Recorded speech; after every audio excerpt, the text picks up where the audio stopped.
naiyak kayo, yung message mo lang sa lahat na nagmamahal sa'yo, no? Salamat, salamat. Mahal ko silang lahat. Ramdam ko yung pagmamahal nila.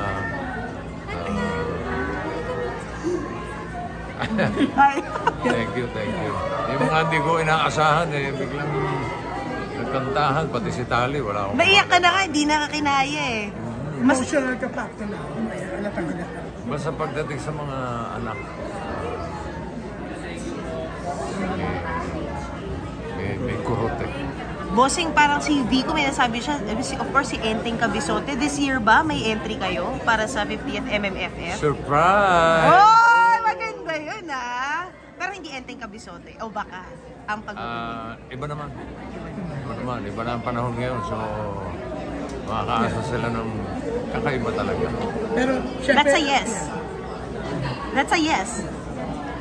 For a new movie. Surprise! Pero yan, bossing, syempre, itong birthday mo to, parang ito yung pinakamasaya after yung mga nagdaan. Kasi syempre, alam natin last year. So, I would say na talagang isa sa mga pinakamasaya ko.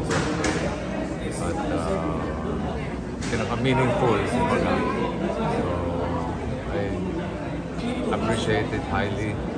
Salamat, salamat. Bossing, naging tahimik kayo dun sa ano no, sa yung kumbaga yung bangayan ng fans sa mga noontime show. Ano pong masasabi niyo dun?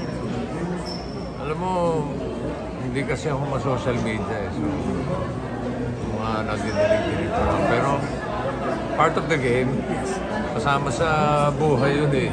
Yun ang nagpapasaya ng araw-araw natin eh. Mga manonood, yung mga magkukontrahan, kasama sa ano yun, kasama sa hanap buhay. Pero yun nga, bossing, no? Kasi si Tito Joey nga, talagang hindi siya pumayag na basta, kasi i-chismis, i-bash kayo, gawan ng intriga, di ba? Yun nga, siya mismo yung sumagot. Pero nilinaw niya na hindi yung showtime. Ay, hindi.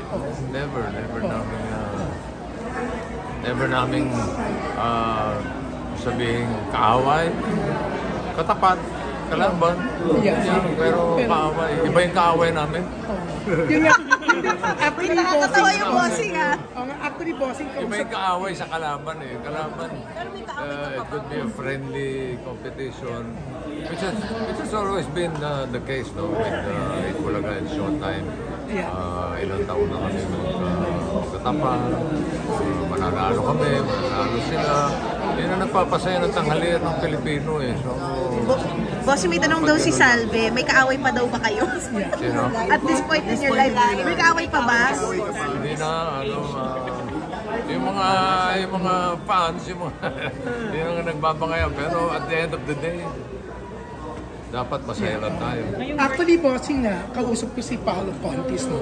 Sabi niya, kahit sila yung tumapat sa inyo, alam niya, pag nagkita kayo, kasi nakasama niyo siya, di ba dati? Pag nakita raw niya kayo, sigurado siya na babatiin mo siya na parang baliwala. Oo naman. Ako naman, personally, naiintindihan ko, trabaho lang yun. Yes. Pero yung kaaway, iba yun. Hindi ko babatiin yun. Pero happy birthday, Bo. Ano regalo mo sa sarili mo this year? Regalo? Wala. Eto na. Kami kasi hindi kami marigalo eh.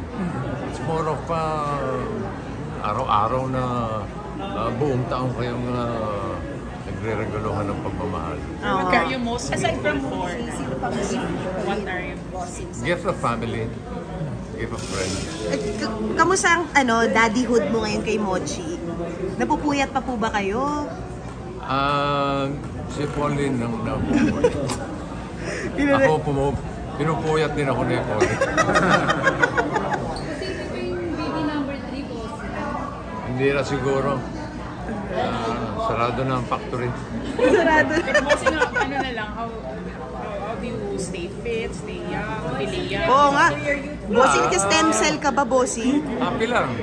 Good vibes lang. Good vibes. I mean, may mga pinagdadaanan. Pagpapasa Diyos mo na lahat. Kailangan masaya ka lang, masaya ka sa ginagawa mo. Tulad ng araw-araw na Bulaga, yan ang nagpapabata sa amin. So, last na, bossing, anong masasabi mo? So, pwede pang mahaba. Hindi. Pero eto, ano na lang message mo sa mga basher na patuloy na gumagawa ng mga istorya na invento talaga? Patuloy nyo lang yan at para patuloy din ang pagsikat namin. Parang Kaya part okay na kasi lang ng yan, wala yun na lilipas din yan eh. Ako naman, yung mga troll na sinasabi, ako may panlaban doon. Ano? Scroll. Nakita mo Ganda. scroll. Nilalampasan mo lang. Hindi ka na po.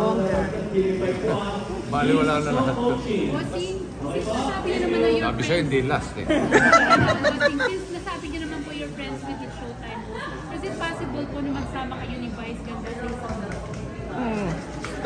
It's not impossible. Pero may siguro in the future, ay na. open kayo? Wala akong pinipili. Ayan, sabi ni Salvi, ano raw take mo sa fake news? Ano na? Ano raw take mo sa fake news? Eh, hindi, fake.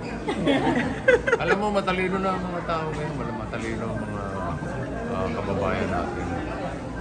Madali mo mahalata ang fake news eh. So, At hindi naman tumatagal. After a while, labas din ang katotohanan na fake news pa na. so hindi ka maglalabas ng ITR katulad ni Tito Joey? Nang ano, hindi. Uy, pero congrats! $500 million revenue in just 6 months. Baka naman, bossing. Nagbabayad kami ng tax, okay? Mag-alala. Yan eh, para sa...